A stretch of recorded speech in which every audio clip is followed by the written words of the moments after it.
عاشورہ کی محفل میں آنے والوں ذرا تصور کرو، جب سب سے ہلکے عذاب کا یہ عالم ہے تو جو سب سے بڑا عذاب ہوگا اس کا عالم کیا ہوگا؟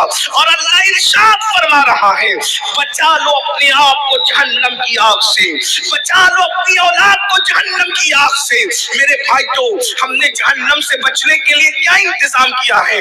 حضرت سیدنا کعب احبار جہنم کا ذکر کرتے ہوئے فرماتے ہیں اللہ اکبر کہ جہنم کو بیل کے ناک کے ایک سوراخ جتنا مشرق کی طرف کھولا جائے گا تو مغرب میں جتنے لوگ موجود ہوں گے ان کے سروں میں ان کا بھیجا کھولنے لگے گا۔ مشرق میں جہنم کھلے گی کتنی؟ بیل کے ناک کے سوراخ جتنی، اللہ اکبر، وہ بھی ایک سوراخ جتنی۔ تو مغرب میں لوگوں کے سر کے بھیجے کھولنے لگیں گے، ابلنے لگیں گے۔ جن کو پورا جہنم میں ڈال دیا جائے گا ان کا کیا بنے گا، ان کا کیا حال ہوگا؟ اب جلدی جلدی سے میں پڑھتا ہوں جہنمی کون ہے، جہنم میں کون کون جائے گا، تاکہ آپ کو احساس ہو کہیں میں جہنمی تو نہیں، کہیں میں جہنم میں تو نہیں جاؤں گا۔ کچھ لوگ یہ سوچتے ہیں ہم نے کلمہ پڑھ لیا ہے اب ہم کچھ بھی کریں جنت میں جائیں گے، اب ہم مرید ہو گئے ہیں ہم کچھ بھی کریں جنت میں جائیں گے۔ اللہ اکبر، یاد رکھنا اور اچھی طرح یاد رکھنا، لیا ہے تو جہنم میں نہیں جائیں گے۔ یاد رکھنا ہمارا ایمان ہے کہ ذرہ برابر بھی جس کے دل میں ایمان ہے وہ جنت میں جائے گا، لیکن یہ کس نے کہہ دیا کہ جہنم میں ڈالے بغیر جنت میں چلا جائے گا؟ اس لیے کہ جہنم میں جا سکتا ہے ایمان والا بھی جا سکتا ہے، بلکہ اللہ کے رسول علیہ السلام نے ارشاد فرمایا، آقا کریم صلی اللہ علیہ وآلہ وسلم فرماتے ہیں جہنم کے اندر ایک وادی ہے، اس وادی کا نام وادی حبہب ہے۔ اللہ اکبر، آقا فرما رہے ہیں، ہم تو صرف نقل کر رہے ہیں، بطور مفہوم نقل کر رہے ہیں، سن لیجئے اور یاد رکھنا۔ آج مسلمان اس لیے گناہوں پہ بے باک ہے کہ اس کو قرآن و حدیث کا علم نہیں ہے، اور علم کو عام کرنا ضروری ہے، اور علم کو عام کرنے کے لیے سب سے بڑا جو ذریعہ ہے علم دین کے حصول کا، اسی کو مدارس کہتے ہیں، جامعات کہتے ہیں۔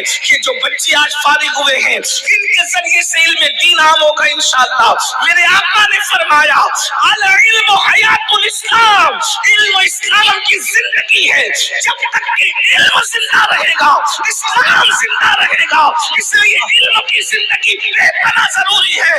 اگر اس قوم کے پاس علم دین ہوتا تو یہ قوم گناہوں پہ اتنی بے باک نہیں ہوتی۔ اللہ اکبر، اللہ کے سچے رسول صادق و مصدوق ارشاد فرماتے ہیں جہنم میں ایک وادی ہے، اس وادی کا نام وادی حبہب ہے۔ اللہ اکبر، اس میں ایک اور وادی ہے، اس کا نام وادی لملم ہے۔ اور پتہ ہے وہ وادی کیا ہے؟ فرمایا جب جہنم کی آگ ٹھنڈی پڑنے لگتی ہے، جہنم کی آگ جو ہے وہ کم ہونے لگتی ہے، تو اس جہنم کی وادی کو کھول دیا جاتا ہے جس کو وادی لملم کہتے ہیں، واپس سے جہنم بھڑکنے لگتا ہے۔ فرمایا گیا ایک دن میں 36 مرتبہ جہنم پناہ مانگتا ہے اس وادی سے جس کو وادی لملم کہتے ہیں۔ اس میں جو بچھو ہے وہ بختی اونٹوں کی طرح موٹے موٹے ہیں، ان بچھوؤں کی لمبائی 70 سال کا فاصلہ ہے۔ میرے آقا سے صحابہ نے پوچھا یا رسول اللہ، جس سے جہنم بھی پناہ مانگتا ہے، جہنم کے اس حصے میں کس کو داخل کیا جائے گا؟ تو میرے آقا فرماتے ہیں جو جان بوجھ کر نماز چھوڑ دیتے ہیں، جو نماز نہیں پڑھتے، اسے وادی لملم میں داخل کیا جائے گا۔ میں اپنے جوانوں سے پوچھتا ہوں، 5 گھنٹہ جلسے میں بیٹھنے والی قوم سے پوچھتا ہوں، 3 گھنٹہ فلم کے لیے بیٹھنے والے جوانوں سے پوچھتا ہوں، میرے بھائیوں ذرا بتاؤ کہ تمہارے اور میرے رسول نے فرمایا وادی لملم جس سے جہنم بھی پناہ مانگ رہا ہے، ایک دن میں 36 مرتبہ اس میں بے نمازیوں کو ڈالا جائے گا۔ آپ سے پوچھتا ہوں کیا اس عذاب کو برداشت کرنے کی طاقت ہے ہمارے اندر؟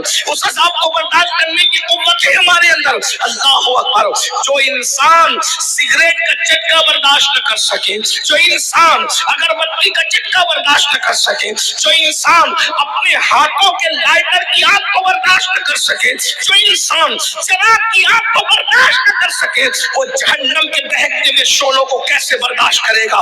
اپنے آپ سے پیار نہیں ہے تمہیں؟